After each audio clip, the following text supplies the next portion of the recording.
Check পয়েন্টের অবস্থা দেখেন, এখান থেকে চেক পয়েন্টের চেহারাও দেখা যাচ্ছে না। পিছনের দিকের অবস্থা দেখুন, আমার মনে হয় পিছনেও 1 থেকে 1.5 কিলোমিটার লম্বা লাইন আছে। আর সামনের অবস্থা তো চেক পয়েন্ট এখান থেকে অন্তত আরও 1.5 কিলোমিটার দূর। আলহামদুলিল্লাহ অনেক টায়ার্ড, তারপর আল্লাহর কাছে শুকরিয়া আদায় করি। দাম্মাম থেকে আসছিলাম রিয়াদে ছিলাম একদিন। রিয়াদ থেকে আবার মদিনা অফিস ভিজিট করলাম। মদিনা অফিস থেকে ভিজিট করে এখন মক্কা চেক পয়েন্টে দাঁড়িয়ে আছি মক্কায় প্রবেশ করার জন্য।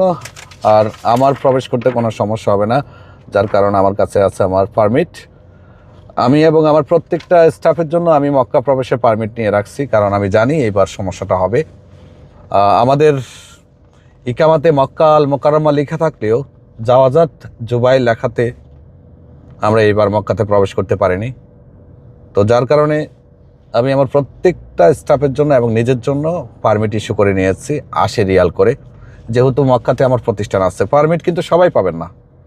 পারমিট পাওয়ার জন্য শর্ত হলো আপনি অবশ্যই আপনার কফিলের মক্কাতে প্রতিষ্ঠান থাকতে হবে, তার প্রুফও দিতে হবে, সিয়ার দিতে হবে, বলদিয়া লাইসেন্স দিতে হবে, তারপরে গিয়ে পারমিট ইস্যু হয়। আরেকবার দেখাই, পরিস্থিতি খুবই খারাপ। ইনশাআল্লাহ মক্কায় প্রবেশ করে মক্কার বিষয়বস্তুগুলো আপনাদের সামনে তুলে ধরবো। আর দেখা হচ্ছে কয়েকদিন জেদ্দা মক্কাতেই সবার সাথে। আশা করি ঈদের দিন পর্যন্ত মক্কাতে থাকবো, কারণ মক্কাতে হজের সময় থাকবো না এমনটা হয় না, কারণ হজ আমি হজের সময়টা খুব বেশি মিস করি, যার জন্য দাম্মাম থেকে চলে আসছি। আলহামদুলিল্লাহ এখন আছি মক্কায়। দোয়া করবেন।